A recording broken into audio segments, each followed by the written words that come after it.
বন্ধুরা, আজকে একটি নতুন রেসিপি নিয়ে চলে এসেছি।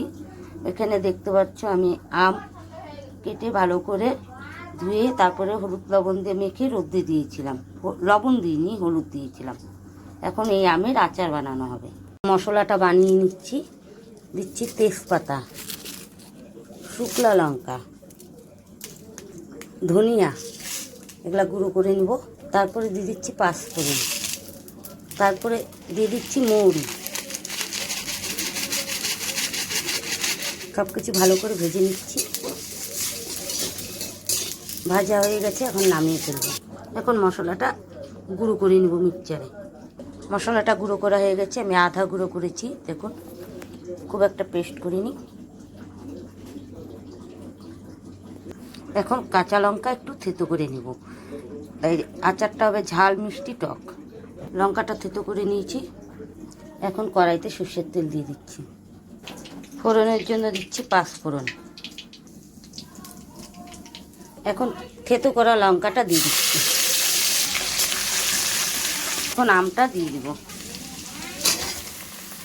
আমটা আমি বেশি শুকিয়ে নিই, বেশি শুকালে রোদে ভালো লাগে না আচারটা খেতে। হালকা রোদে শুকালে বেশ টেস্ট লাগে। এখন দিয়ে দিচ্ছি স্বাদ মতন লবণ। আমটা একটু ভালো করে তেলে কষিয়ে নেব। এখন সামান্য একটু জল দিয়ে দিচ্ছি। জল দিয়ে ভালো করে কষিয়ে নিচ্ছি, যাতে আমটা সিদ্ধ হয়ে যাবে। এখন দুধ দিয়ে দেবো। কারণ দুধ দিয়ে ভালো করে মিশিয়ে নিচ্ছি। আমি যে কোনো আচারই দুধ দিয়ে বানাই, চিনি দিয়ে বানাই না। গুড়ের আচারটা বেশি ভালো লাগে। দেখো বন্ধুরা, কি সুন্দর কালার এসেছে। এখন সামান্য একটু জল দিয়ে দিলাম। জল দিয়ে ভালো করে মিশিয়ে নিচ্ছি।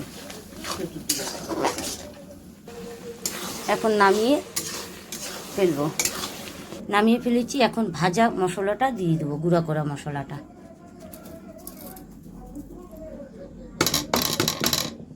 ভালো করে মিশিয়ে নিচ্ছি। আচারটা থালে ঢেলে নিয়েছি।